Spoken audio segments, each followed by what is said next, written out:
बहुत बहुत स्वागत है आप सभी लोगों का हमारे आज के इस वीडियो में, जो कि टैली के केस स्टडी पर बेस्ड है। और बहुत बहुत आभार प्रकट करता हूं मैं आप सबके प्यार का, जो आपने हमारे वीडियोस को व्यूज़ देकर और हमारे वीडियोस को लाइक्स देकर हमें दिया। और बहुत ही उम्मीद है मेरे को आप लोगों से कि आप सभी लोग अपने जो लॉकडाउन पीरियड है उसका बहुत ही भरपूर फ़ायदा उठा रहे होंगे, और जो हमारी वीडियोस हैं उनका बहुत ही ज़्यादा फ़ायदा आपको मिल रहा होगा। तो कमर्शियल स्टडीज़ जिसको हम कहते हैं, कमर्शियल बिजनेसेस जो होते हैं हमारे, उसके अंदर जिस तरह की प्रोसेसिंग करते हैं, उस प्रोसेसिंग को हम देखते हैं कि टैली पर किस तरह से किया जाता है।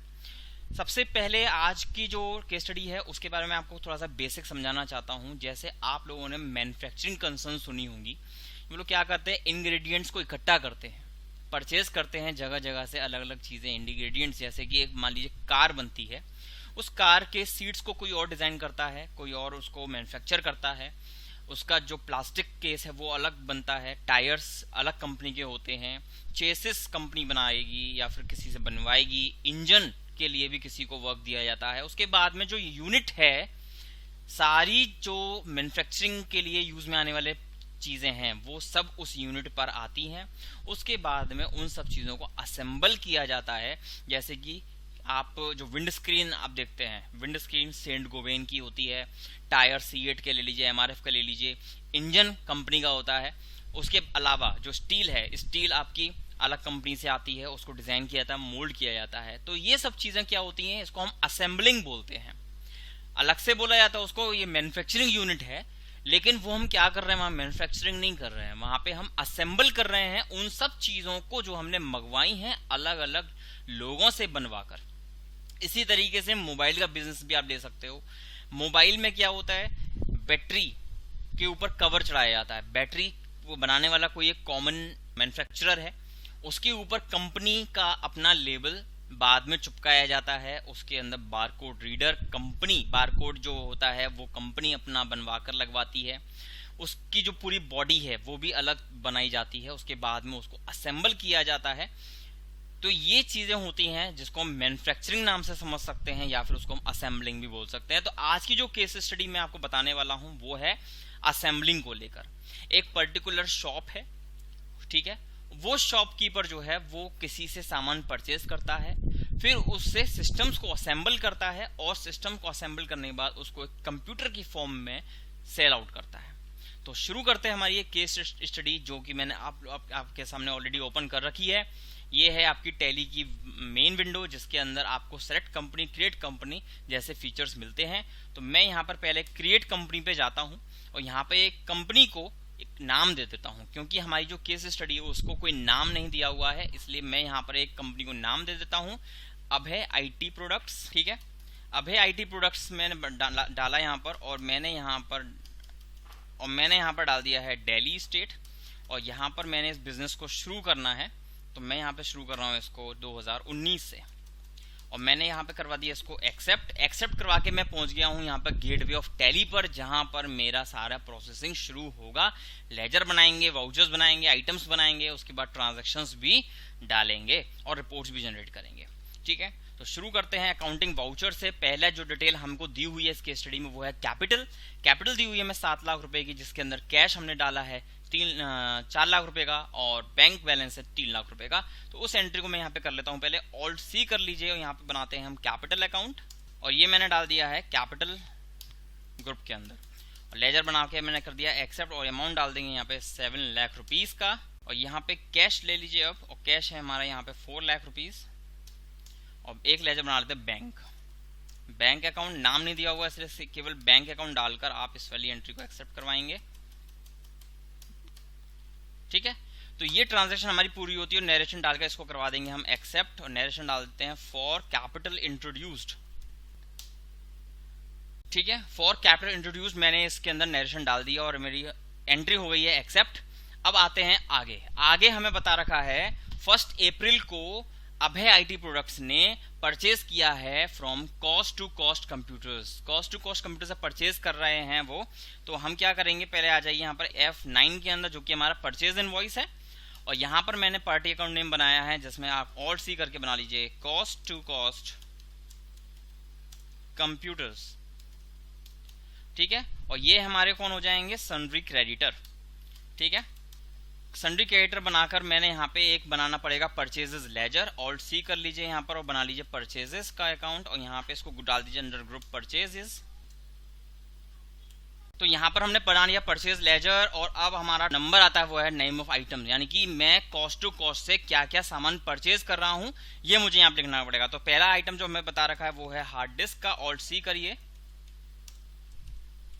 हार्ड डिस्क, और यहाँ पे डाल दिए यूनिट नंबर्स में। क्वांटिटी मुझे बता रखी है 40 क्वांटिटी हार्ड डिस्क की मैं परचेज कर रहा हूँ, 3000 रुपीज की वन है, ठीक है। नेक्स्ट आइटम है हमारा मदरबोर्ड, ऑल्ट सी करिए मदरबोर्ड, इसको डाल देते हैं नंबर्स में। मदरबोर्ड की क्वांटिटी भी 40 है और इसके जो प्राइस दे रखा है वो है 4000 rupees. Next item is keyboard,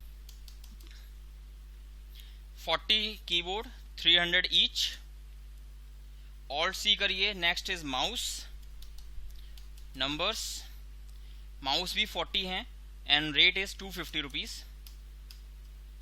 next item is monitor, numbers में 40 monitors 3000 each. Next item is speaker, numbers में 40, बताइए 40 या 80 स्पीकर्स ले रहे हैं हम, 700 rupees each. Next item is CD drive, numbers में 40, 1500 each. And last item is FDD यानी कि फ्लॉपी डिस्क। हालांकि आज की डेट में ये चलती नहीं है, लेकिन अब क्योंकि हमें आइटम बनाना है इसलिए मैंने ये बना दिया है। 40 एफडीडी ले लिया मैंने और 1000 रुपये का एक एफडीडी है। तो टोटल जो मेरा बिल बन रहा है ये 5,78,000 यानी 5,78,000 रुपीज का ये मेरा बिल बन रहा है। और इस बिल को मैंने करवा दिया बनाकर एक्सेप्ट, और इस बिल को बनाकर मैंने इसकी नरेशन डालनी है for purchases made from CTC यानी कि कॉस्ट टू कॉस्ट, और यहाँ पे आप डाल सकते हैं बिल नंबर और जो भी डेट हो उसकी वो। तो बिल नंबर जो भी आपको मिलेगा, जैसे परचेज बिल आपके पास आएगा उस बिल पर जो भी नंबर लिख रहा होगा, इनवॉइस नंबर लिख रहा होगा, वो इनवॉइस नंबर यहाँ पे डाल देना और उसकी डेट आप यहाँ पे डाल दीजिएगा। वैसे तो डेट वही होगी जिस डेट को आप यहाँ पे परचेज बिल चढ़ाएंगे, और आप इसको एंटर कर सकते हैं। एक्सेप्ट करवा दीजिए। यहाँ पे हमारी हो गई परचेज ट्रांजैक्शन। जो 2 अप्रैल की एंट्री है वो हमें बता रहा है sales made to Indian academy of computer mechanics by cheque. हमको चेक से पेमेंट मिला। हमने जो सामान बेचा है वो क्या है देखते हैं। 4 कंप्यूटर्स। अब देखिए मैंने जो परचेज किया है, क्या उसमें मैंने कंप्यूटर परचेज किया है? नहीं परचेज किया है। मैंने सारे वो कंप्यूटर्स के आइटम्स परचेज किए हैं, कंप्यूटर तो परचेज ही नहीं किया। तो अब यहां से आपकी जो थोड़ी सी टेक्निकल चीजें हैं वो शुरू हो जाती हैं। कंप्यूटर कैसे लेकर आए? तो देखिए मैंने जो परचेजेस किए हैं वो 40 hard disk, 40 motherboard, 40 keyboard, 40 mouse, like this. यानी कि मेरे पास अगर मैं कंप्यूटर बनाना चाहूं, असेंबल करना चाहूं, तो मेरे पास 40 कंप्यूटर तैयार हो सकते हैं। ठीक है, चलिए। तो उसके लिए सबसे पहले मुझे क्या करना पड़ेगा, अकाउंट्स इन्फो में जाइए, वाउचर टाइप जो मुझे नहीं दिया होता इस पूरी लिस्ट में, वो हम क्या करते हैं, क्रिएट करते हैं, और उसको मैं बोलता हूं ईदर मैन्युफैक्चरिंग जर्नल, और मैं कह सकता हूं असेंबलिंग जर्नल। मैन्युफैक्चरिंग करना अलग बात है, असेंबलिंग करना अलग बात है। ठीक है, तो जैसा भी आपका काम है उस तरीके से आप इसको करिएगा। और यहाँ पे जो वाउचर बनेगा आपका वो बनेगा स्टॉक जर्नल, और ये जो यहाँ पे आपका लाइन बन रहा हुआ है use as a manufacturing journal, इसको आप मैन्युफैक्चरिंग जर्नल को कर दीजिए यस, क्योंकि यहाँ पे मैं मैन्युफैक्चरिंग जर्नल टाइप की ही कोई एक्टिविटी कर रहा हूँ, but it is not manufacturing, it is assembling. तो आपको ये वाला जो सेंटेंस है इसके आगे का जो नो है उसको यस करना पड़ेगा, और यहाँ पे इसको कर दवा दीजिए आप एक्सेप्ट। करवा दिया एक्सेप्ट। अब आप आ जाइए इन्वेंट्री वाउचर, क्योंकि अभी जो मेरे को काम करना है which is connected with inventory voucher, inventory से रिलेटेड है, इसलिए मैं इन्वेंट्री वाउचर का यूज करूंगा। और यहाँ पे मेरे को खुल के आता है स्टॉक जर्नल। स्टॉक जर्नल तो मेरा ऑलरेडी बना हुआ था, मैन्युफैक्चरिंग जर्नल कैसे ओपन होगा या फिर असेंबलिंग जर्नल कैसे ओपन होगा वो मेरे को देखना है। आप यहाँ पे प्रेस कर दीजिए Alt F7 और यहाँ पर जो आपका शॉर्टकट की है ये 2 जर्नल वाउचर्स का हो चुका है। पहला है सैम्पलिंग जर्नल और दूसरा है स्टॉक जर्नल। आपको अगर स्टॉक जर्नल में वर्क करना है आप स्टॉक जर्नल में वर्क करिए, अगर आपको सैम्पलिंग जर्नल में वर्क करना है आप सैम्पलिंग जर्नल में वर्क करिए और करवा दीजिए उसको एक्सेप्ट। तो देखिए किस तरीके से डिफर करता है स्टॉक जर्नल से। इसके ऊपर लिखा हो मैन्युफैक्चरिंग ऑफ मटेरियल, यानी कि कोई भी आइटम अगर आपको मैन्युफैक्चर करना है, एक छोटा सा एग्जांपल मैं देता हूं, आपको घर पे बनानी है रोटियां, ठीक है। अब रोटी बनाने के लिए इंग्रेडिएंट्स क्या क्या हैं? गैस चाहिए, तवा चाहिए, चूल्हा चाहिए, राइट। गैस चाहिए, तवा चाहिए, चूल्हा चाहिए, इसके अलावा आटा चाहिए, नमक चाहिए, पानी चाहिए। समझ में आ रहा है? अब आपको बनाना क्या है? नेम ऑफ प्रोडक्ट आपको बनाना है चपाती। बीओएम में क्या क्या डालेंगे, यानी कि कितना आटा लें, कितना पानी लें, कितना नमक लें, कितनी गैस लगेगी एक रोटी बनाने में, एक चपाती बनाने में, वो आपको बनाना पड़ता है नेम ऑफ बीओएम में। अब मेरे को क्या बनाना है? मुझे बनाना है कंप्यूटर, डेस्कटॉप बनाना है। तो आपने क्या किया, यहाँ पर आप आ जाइए इन्वेंट्री इन्फो के अंदर, स्टॉक आइटम के अंदर क्रिएट करते हैं यहाँ पर कंप्यूटर, नंबर्स के अंदर, और यहां पर जो ये लाइन आपको लिखी हुई दिख रही है ये है सेट कंपोनेंट बीओएम, यानी कि कंप्यूटर बनाने के लिए कौन सी चीज कितनी चाहिए वो आपको यहां पर लिखना पड़ेगा। यस कर दीजिए और यहां पे आपको बनाइए कॉम, यानी कि कंप्यूटर का एक छोटा सा एक हिंट के तौर पर आप नाम दे दीजिए बीओएम का नाम क्या है, बैच नंबर भी डाल सकते हो। और इधर आपने क्या करना है, यूनिट ऑफ मैन्युफैक्चर। अगर मैं एक कंप्यूटर बनाना चाहता हूं तो उसमें सीडी ड्राइव जो कि कंपोनेंट है, क्या बाय प्रोडक्ट है, क्या को प्रोडक्ट है, क्या स्क्रैप है? नहीं। जब आप चपाती बनाते हैं, आटा जब आप छानते हैं तो उसमें से जो स्क्रैप निकलता है, स्क्रैप क्या होता है? भूसी होती है। अगर आपके काम की नहीं है तो वो स्क्रैप है, अगर आपके काम का है तो वो बाय प्रोडक्ट है, और अगर उसके साथ साथ कोई और चीज आपकी यूज हो रही है वो है को प्रोडक्ट। जैसे कि मैं आपको बताना चाहता हूं, जो हम कच्चा तेल निकालते हैं, कच्चा तेल यानी जमीन में से जो तेल निकलता है उसको हम रिफाइन करते हैं तो उससे क्या क्या चीज होती है? पेट्रोल निकलता है, डीजल और मिट्टी का तेल, ठीक है। तो ये क्या होंगे? बाय प्रोडक्ट्स, यानी कि इनको भी हम यूज कर सकते हैं, को प्रोडक्ट भी यूज कर सकते हैं, यानी कि पेट्रोल और डीजल। बाय प्रोडक्ट हो जाएगा आपका मिट्टी का तेल, ठीक है। और किसी चीज को बनाने में अगर आपका कुछ चीज ऐड हो रही है वो है आपका कंपोनेंट, ठीक है। तो हाँ भाई हमारा क्या चीज आएगी यहाँ पे? सीडी ड्राइव क्या है? कंपोनेंट है। और क्या यूनिट आएगी? एक में एक ही तो लगेगा, एफडीडी एक में एक ही लगेगा, हार्ड डिस्क भी एक में एक लगेगा। इस तरीके से आप इस सबको डालते जाओ। कीबोर्ड हो गया, मॉनिटर ले लीजिए, मदरबोर्ड, सब कंपोनेंट है, ध्यान रखिएगा। माउस 1 और स्पीकर, एक स्पीकर नहीं लगते, 2 स्पीकर लगते हैं सिस्टम के अंदर। तो आप यहाँ पे क्या करेंगे, यहाँ पे लिख दीजिएगा 2, ठीक है। चलिए, तो यहाँ पे मेरा बन गया बीओएम, एक्सेप्ट करवा दीजिए। अब आपको मैं एक बार स्टॉक समरी दिखा देता हूँ। ये मैंने केवल आइटम क्रिएट किया है, मेरे पास क्या इस लिस्ट में कंप्यूटर दिखाई दे रहा है? अभी तो नहीं दिखाई दे रहा है, ये सारे आइटम्स मुझे दिखाई दे रहे हैं। तो चलिए कंप्यूटर असेंबल करते हैं। कंप्यूटर असेंबल करने के लिए इन्वेंट्री वाउचर में आ जाइए, नेम ऑफ आइटम क्या बनाना है आपको? कंप्यूटर्स। क्वांटिटी कितनी बनानी है आपको? कितने बना सकते हो? 40, ठीक है। यहाँ पे देख सकते हैं आप, आपका सभी चीज ऑटोमेटिकली एलोकेट हो गई है, यानी कि अगर आप 40 कंप्यूटर बनाना चाहेंगे, सभी आइटम 40-40 लगेंगे, स्पीकर 80 लगेंगे, और जो आपका एक कंप्यूटर बनकर तैयार हो रहा है वो है 14,450 रुपए का। 14,450 रुपए का जो आपका कंप्यूटर बनकर तैयार हो रहा है, ये है आपकी कॉस्टिंग, यानी कि अभी आपने इसमें लेबर को पैसे नहीं दिए हैं। लेबर को जब आप पैसे दे दोगे वो आपका क्या आइटम आ जाएगा, दिखाते हैं। तो यहां पर मैं आ गया हूं, इधर है आपका नेम ऑफ आइटम। अगर आपका इन सबको करने में कोई को प्रोडक्ट, बाय प्रोडक्ट, स्क्रैप निकल रहा है वो आप यहां पे लिख सकते हो। टोटल इनपुट में से कितना परसेंट बाय प्रोडक्ट है, कितना परसेंट स्क्रैप है, या कितना परसेंट को प्रोडक्ट है, परसेंट वाइज या फिर क्वांटिटी वाइज आप एलोकेट कर सकते हो, ठीक है।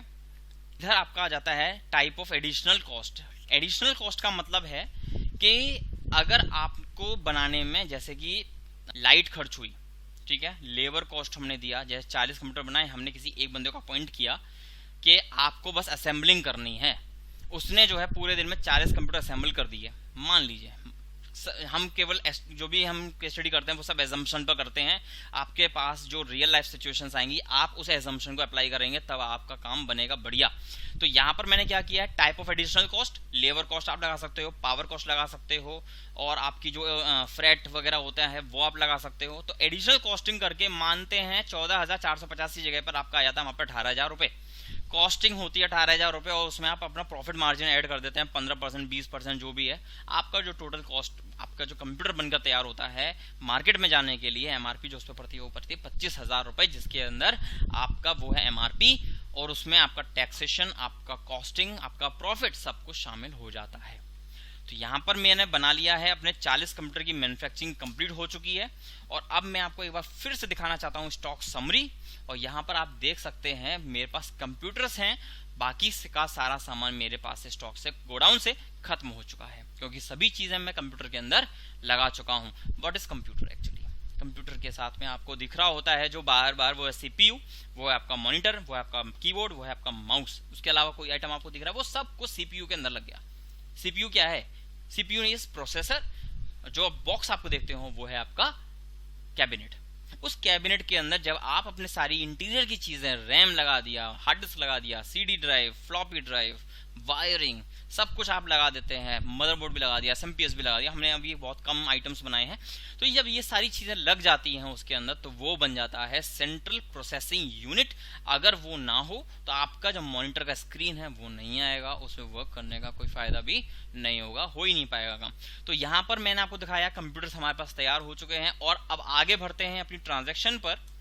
और ट्रांजेक्शन है हमारी 2 अप्रैल को। तो 2 अप्रैल मैंने यहाँ पे कर लिया है, और हम यहाँ पे कर रहे हैं सेल्स। F8 पे आ जाइए, सेल्स वाउचर में, और यहाँ पे जो हम सेल कर रहे हैं वो है चेक से। तो हमें चेक मिल रहा है तो हम सीधे बैंक में डाल सकते हैं उसको। ऑल्ट C कर लीजिए और सेल्स का लेजर बना के यहाँ पर कर लीजिए सेल्स ग्रुप में। अब आइटम बनाते हैं। अब देखिए आइटम जब परचेज करे तो बहुत सारे थे, अब यहाँ पे हमारा केवल एक आइटम है, वो है कंप्यूटर्स। कंप्यूटर कितने बेच रहे हैं हम? 4। कितने का बेच रहे हैं? 25,000 का। समझ में आ गया? 14,450 की मेरी कॉस्टिंग आ रही थी, 25,000 का मैं बेच रहा हूँ, तो सोचिए सेल करने पर कितना प्रॉफिट हो रहा होगा। इधर आप डिटेल डाल दो, नरेशन डाल दो, for sales made to IACM। IACM एक रेप्यूटेड कंप्यूटर मैकेनिक्स का इंस्टीट्यूट है जो कि दिल्ली में है। स्टार्टिंग दिल्ली से की थी उसने, बहुत ही अच्छा इंस्टीट्यूट है हार्डवेयर नेटवर्किंग के कोर्स के लिए, जिसमें आप CCNA, MCSE वगैरह के जैसे कोर्सेज कर सकते हैं। तो ये है हमारे IACM, सेल्स मेड किया हमने उनको, और यहाँ पे मैंने इसको करवा दिया है एक्सेप्ट। और एक्सेप्ट करवाने के बाद में अब मैं आगे बढ़ता हूँ अपना नेक्स्ट ट्रांजेक्शन पर, जो है 1 मई को 1.5। पार्टी अकाउंट नेम है saint degree public school, sales made to saint degree public school. तो 50% कैश ऑन डिलीवरी। तो हम क्या कर रहे हैं यहाँ पर, सेंट डिग्री पब्लिक स्कूल को 15 कंप्यूटर बेच रहे हैं। तो यहाँ पे आप लेजर बना लीजिए, ऑल्ट C कर लीजिए, और सेंट डिग्री पब्लिक स्कूल जो है मैंने यहाँ पे बना दिया है सन्ड्री डेटर। यस कर दीजिए इस फीचर को। इसको भी सेल्स करते हैं कंप्यूटर्स 15, इनको हम दे रहे हैं 24,000 रुपीज़ का। ठीक है, नरेशन डाल सकते हैं, for sales made on credit. और अगर आप चाहें तो यहाँ पर भी वो टर्म्स ऑफ पेमेंट आप डिफाइन कर सकते हैं कि क्या टर्म्स ऑफ पेमेंट है 50% डिलीवरी पर। यानी कि अभी जो हमारा बिल बन रहा है 3,60,000 का बन रहा है, यानी कि आज की डेट पर मुझे 1,80,000 रुपये का पेमेंट इनसे ले लेना है। इसको करवा दीजिए एक्सेप्ट, और यहाँ पे आ जाइए F6 के अंदर, और यहाँ पे सेंट डिग्री पब्लिक स्कूल से 50% अमाउंट यानी कि 1,80,000 रुपये मैंने यहाँ पे इनसे ले लिए हैं। और इन्होंने ये बताया नहीं है किस मोड में लिए हैं, तो मैं यहाँ पर कैश में ले लेता हूँ। ठीक है, नरेशन डाल दीजिए, फॉर 50% अमाउंट रिसीव्ड। ठीक है, अगेंस्ट बिल जो भी आप लिखना चाहें लिख सकते हैं, एक्सेप्ट करवा दीजिए। आगे बढ़ते हैं 1 जून को। देखिए एक चीज मैं पहले बताया था, पिछले ट्रांजेक्शन में जो हमने 50% अमाउंट लिया है, उसके अलावा जो बचा हुआ पेमेंट है 20% आफ्टर 2 मंथ्स, यानी कि 20% आफ्टर 2 महीने के बाद, यानी मई हो गया हमारा, अब जून और जुलाई में मेरे को एक पेमेंट और लेनी पड़ेगी इनसे, तो ध्यान रखिएगा इस वाली पेमेंट की एंट्री भी करनी होगी हमको आगे। तो अब हमारा जो नेक्स्ट ट्रांजेक्शन जो है वो हमारी 2 मई को है। यहाँ पे आप F2 प्रेस करके 2 मई कर लीजिए डेट। और 2 मई को हम जो 15 कंप्यूटर्स बेच रहे हैं फिर से, वो है सेंट जेवियर्स पब्लिक स्कूल को। सेंट जेवियर्स पब्लिक स्कूल, आप पहले आ जाइए F8 के अंदर और यहाँ पे बना लीजिए लेजर, ऑल्ट C करके सेंट जेवियर्स। और ये भी हमारे डेटर्स रहेंगे। इनको हमने जो बेचा है कंप्यूटर्स 15 बेचे हैं, ठीक है, 26,000 ईच का, ठीक।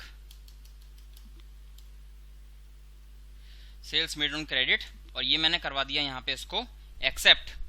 और ध्यान रखिएगा इनसे भी मुझे 1 जून को 50% कैश रिसीव हो रहा है सेंट जेवियर से।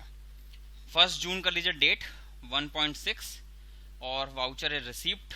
यहाँ पे सेंट जेवियर से 50% अमाउंट लेना है, तो आप क्या कर सकते हैं, ऑल्ट C करिए यहाँ पर 3,90,000 डिवाइडेड बाय 2, तो मेरा जो टोटल अमाउंट आ गया है 1,95,000, 1,95,000 रुपीज़, जो मैंने यहाँ पर एक्सेप्ट करवा लिया है कैश में।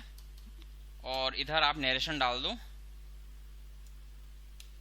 फॉर 50% अमाउंट रिसीव्ड, ठीक है। चलिए अब आगे बढ़ते हैं। दोबारा से हमने परचेजेस किया है 2 जून को।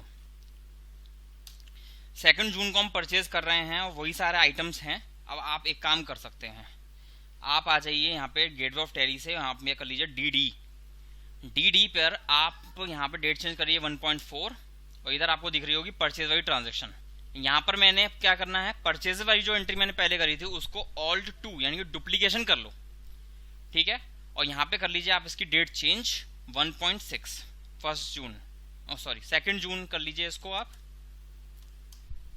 और ये ट्रांजैक्शन जो है आपकी चेंज हो जाएगी। जो आइटम्स आपने पहले लिए थे वही सारे आइटम्स हैं, बस हाँ रेट में थोड़ा सा फर्क है, वो हमने देख के डालना होगा। 40 हैं सारे और स्पीकर 80 है पहले की तरह 3100। Next item motherboard is 4000 same है। कीबोर्ड हमारा 400 रुपीज़ का हो गया है।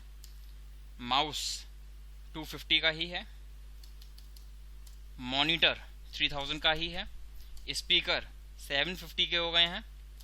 CD ड्राइव 1500 की और FDD 1000 ईच। तो हमारा पिछला बिल जो भी बन रहा था, अब जो बिल बन रहा है वो है 5,90,000 रुपये का, और ये मैंने करवा दिया यहाँ पर एक्सेप्ट। बिल नंबर चेंज कर दीजिए क्योंकि डुप्लीकेशन किया था, डुप्लीकेशन में पिछले वाला बिल का ही ले लिया था नंबर उसने, तो मैंने यहाँ पे करवा दिया इसको एक्सेप्ट। और मेरा यहाँ पर आ गया है एक नया बिल 2 जून पर, समझ में आ गया। आप चाहें तो इसको भी असेंबल कर सकते हैं। देखिए sales made to explorer box, second जो अगले जो हमारी ट्रांजैक्शन है उसमें हम 40 कंप्यूटर्स बेचने हैं। तो आप देखिए क्या मेरे पास 40 कंप्यूटर्स हैं। स्टॉक समरी में आओ, कंप्यूटर्स मेरे पास है ओनली 6, लेकिन मेरे पास आइटम्स पड़े हुए हैं, यानी कि मैं असेंबल कर सकता हूँ। तो आप आ जाओ इन्वेंट्री वाउचर में, यहाँ पर आप ऑल्ट F7 प्रेस करिए और यहाँ पे असेंबलिंग जर्नल ले लो, और यहाँ पे आप बना लीजिए कंप्यूटर्स कितने 40 मोर, ठीक है। इसको करवा देते हैं हम एक्सेप्ट। और यहाँ पर अब आप दोबारा से स्टॉक समरी में आकर देख लीजिए, यहाँ पर आपके पास 6 कंप्यूटर पहले थे, 40 बना लिए, अब हमारे पास 46 कंप्यूटर्स हैं। 46 computers we have now. And अब हम ऊपर आते हैं अकाउंटिंग इन्फो के, अकाउंटिंग वाउचर्स के अंदर, और यहाँ पर हमने सेल्स करना है 1 जुलाई को। आप आ जाइए F2 में और यहाँ पे कर दीजिए 1.7 1 जुलाई को। परचेजेस हो गया है, सेल करिए F8 से, और यहाँ पर हमें पार्टी बनानी पड़ेगी, ऑल्ट C करके पार्टी बना लीजिए एक्सप्लोरर बॉक्स। यहाँ पे मैंने पार्टी बना ली एक्सप्लोरर बॉक्स, डेटर बना लिया है इनको क्योंकि हम बेचेंगे सामान इनको। एक चीज़ ध्यान रखिएगा, एक्सप्लोरर बॉक्स जो है वो नोएडा की फर्म है, इसलिए आप इसको यहाँ पर उत्तर प्रदेश कर दीजिएगा, ठीक है। और यहाँ पर हमारा जो ये ट्रांजैक्शन है वो पूरा होगा। इसके आगे हम बढ़ते हैं। नेम ऑफ आइटम, क्या आइटम बेच रहे हैं हम, कंप्यूटर्स। कितने बेच रहे हैं हम 40। अमाउंट इज 24,000 रुपीज़, ठीक है। और ये नरेशन यहाँ पे डाल देते हैं for sales made on credit, और सेम डेट पर मुझको 60% अमाउंट मिल रहा है, ठीक है। F6 करिए, एक्सप्लोरर बॉक्स आना है 9,60,000 रुपये, ऑल्ट C करिए 9,60,000 रुपये का 60%, और ये आपका अमाउंट आ गया 5,76,000 रुपीज़ अगेंस्ट बिल। और ये मैंने कैश में ले लो चाहे बैंक से ले लो, आपकी मर्जी है। और अमाउंट रिसीव हो गया है, यहाँ पर लिख दीजिए 60%। तो ये मैंने करवा दिया यहाँ पे 60% अमाउंट रिसीव करके एक्सेप्ट। और अब आपको ध्यान होगा पिछले ट्रांजैक्शन जो हमने किए हैं सेंडगिरी में हमको 20% अमाउंट आना था 2 महीने बाद। 2 महीने हो चुके, 1 मई को हमने ट्रांजैक्शन की थी, 1 मई, उसके बाद में जून निकल गया, मई निकल गया, इन जुलाई में हमको वो अमाउंट 20% और आ जाना चाहिए। तो देखते हैं 20% अमाउंट क्या है। तो पहले हम निकालते हैं सेंडगिरी का लेजर, 1,80,000। तो 1,80,000 का 20% निकाल लीजिए, ये आ जाता है हमारा अमाउंट 36,000 रुपये। ठीक है, इसको कैश में एक्सेप्ट करवा लीजिए और यहाँ पे नरेशन डाल दीजिए फॉर 20% अमाउंट रिसीव्ड। ठीक है, बचा हुआ अभी 1,44,000, वो भी हम लेंगे बैलेंस आफ्टर 6 मंथ, 6 महीने बाद। मई मंथ से 6 महीने का होते हैं। मई मंथ में आपका है मई, जून, जुलाई, अगस्त, सितंबर, अक्टूबर, 6 महीने बाद, यानी कि अक्टूबर खत्म हो जाएगा आपका, नवंबर 1 को आप ये ट्रांजेक्शन कर लीजिए, अभी कर लीजिए, बाद में भूल ना जाए। 1.11 1 नवंबर को मैं सेंडगिरी से बचा हुआ अमाउंट ले लेता हूँ 144,000 रुपीज़, और ये मैंने यहाँ पर चेक से ले लेना है। ठीक है, और यहाँ पर डाल दीजिए फॉर बैलेंस अमाउंट रिसीव्ड। ठीक है, सेंडगिरी का अकाउंट क्लियर। और एक है हमारा सेंट जेवियर्स का हमारा अमाउंट पता नहीं है कब आएगा, लेकिन अगस्त मंथ में हमको एक्सप्लोरर बॉक्स से अमाउंट आ रहा है, अगस्त मंथ 2.8। ठीक है, या फिर 1.8, जैसे भी आप करना चाहें। तो 40% आफ्टर 1 मंथ, यानी कि बैलेंस अमाउंट 60% और 40% है ना। तो हमने क्या करना है, यहाँ पर एक्सप्लोरर बॉक्स ले लो, या तो इसका 40% कर लीजिए, वो कंडीशन जब क्लियर होंगी तब आप कर सकते हैं। अभी फिलहाल यहाँ पे जो हमारे पास कंडीशन है वो है 60% डिलीवरी एंड 40% आफ्टर, यानी कि 60 और 40 हो रहा है हमारा 100%, यानी कि 60% जो हमारे पास आ गया वो, और जो 40% बचा हुआ जो अमाउंट वो 40%। तो यहाँ पे भी हमने इस वाली अमाउंट को डालकर करवा दिया है एक्सेप्ट। बैंक से ले लो इसको balance amount received explorer box से भी हमें रिसीव हो चुका है। अब देखिए हमारे पास जो अमाउंट रह जाता है वो रह जाएगा अब सेंट जेवियर से आना। सेंट जेवियर के बारे में कुछ बता नहीं रखा है, आप यहाँ पे अब डाल दीजिए 2 जुलाई को 2.7। 2 जुलाई को हमने रिपेयर मेंटेनेंस करवाया है। रिपेयर मेंटेनेंस के टाइम पर हमने क्या करा होगा, पेमेंट करा होगा। तो यहाँ पे एक लेजर बना लीजिए, repair and maintenance indirect expenses. Repair maintenance का अमाउंट है 4,000 रुपीज़। किसी चीज़ में खराबी आ गई थी, हमको रिपेयर करवाना पड़ेगा। और 2 जुलाई को ही एंट्री है सैलरी की, तो हम इसी में कर देते हैं उसको। यहाँ पे मैंने इसको कर दिया है ऑल्ट सी करके सैलरी इनडायरेक्ट एक्सपेंसेस, और सैलरी का जो अमाउंट है वो है 8,000 रुपये। और क्रेडिट में कर दीजिए इसको कैश या बैंक। रिपेयर करवा रहे तो बैंक से जाएगा नहीं, कैश में ही जाएगा। ठीक है, सैलरी आप बैंक से दे सकते हो। तो आप इसमें दोनों चीज़ लेना चाहो दोनों चीज़ ले लो। 8,000 रुपये ये सैलरी रिपेयर वाला कर लो, 4,000 रुपये यहाँ पर 4,000 रुपये, और बैंक वाला अमाउंट कर दो आप 8,000 रुपये सैलरी वाला। ठीक है, और यहाँ पर आपको क्या करना पड़ेगा, 2 अलग अलग चीज़ें करनी पड़ेंगी। ये जो सैलरी है वो चेक से जा रही है, इसलिए यहाँ पे सैलरी कर देना। चेक नंबर डालना चाहो डाल दीजिए, और यहाँ पे आप कर दीजिए for repairs of machinery made and salary paid to labour. ठीक है, इसको करवा दिया मैंने एक्सेप्ट। अगली एंट्री है 1 अगस्त की, 1.8 पे आ जाइए। और लास्ट एंट्री है हमारी केस स्टडी की, जो कि है कैश सेल्स। 5 कंप्यूटर मैंने बेच दिए हैं, कैश सेल करा है, किसको बेचे हैं पता नहीं। आप यहाँ पे कर दीजिए कैश सेल्स में कंप्यूटर्स, और ये हमारे 5 कंप्यूटर्स 24,000 नहीं 26,000 का जा रहा है। और यहाँ पे आप नरेशन डाल दो for sales made for cash. तो इसी के साथ हमारी ये केस स्टडी हो जाती है पूरी। अब नंबर आता है स्टॉक समरी दिखाने का। एक कंप्यूटर मेरे पास बचा है 14,525 रुपये कॉस्टिंग का। प्रॉफिट एंड लॉस मैं आपको दिखाना चाहता हूँ। प्रॉफिट हमने कमा लिया है 7,74,000 रुपये का नवंबर मंथ तक, और बैलेंस शीट हमको दिखा रही है ये स्टेटस। तो ध्यान रखिएगा, इस तरीके से आपको करना होगा। अपना जो केस स्टडीज हैं, अपना जो टैली में वर्क है, जिसको आप यूज़ कर सकते हैं अपने छोटे से बिजनेस के लिए, अपने एम्प्लॉयमेंट के लिए। तो इन चीज़ों को ध्यान में रखते हुए आप ये केस स्टडी को अपने पास सॉल्व करिए। जो स्नैपशॉट मैंने आपको दिखाया है उस स्नैपशॉट को अपने पास नोट डाउन जरूर करें अपने पास फेयर कॉपी में, और उसको आप एक बार दो बार रिपीट करके जरूर देखें। एक बार आप क्वेश्चन को करेंगे, केस स्टडी को सॉल्व करेंगे, टैली में कुछ प्रॉब्लम आएंगी, हमारा वीडियो देखिए, हमें कमेंट सेक्शन में अपना जो भी क्वेरी आ रहा है उसको शेयर जरूर करें, जिससे कि आपके अलावा बाकी लोगों की जो क्वेरीज हैं उनकी भी क्वेरीज सॉल्व हो पाए और हम उन क्वेरी को लेकर एक नया वीडियो आपके लिए डाल पाएँ। तो होप फॉर द बेस्ट। उम्मीद करता हूं कि आपको हमारा ये वीडियो बहुत ही पसंद आया होगा। अगर पसंद आया है तो हमें वीडियो को शेयर करें अपने फ्रेंड्स के लिए, अपने नियर वंस के लिए, और बहुत बहुत आभारी हूं आपने जो अब तक हमें प्यार दिया, हमारे वीडियोस को जो व्यूज़ दिए हैं वो उसके लिए बहुत बहुत धन्यवाद। और बहुत ही जल्दी एक और वीडियो, एक और केस स्टडी आपके सामने लेकर आएंगे एडवांस एक्सेल का, टैली का। तो देखते रहिए हमारा ये यूट्यूब चैनल IBFL भारत। तब तक के लिए goodbye, see you soon, thank you for watching, bye.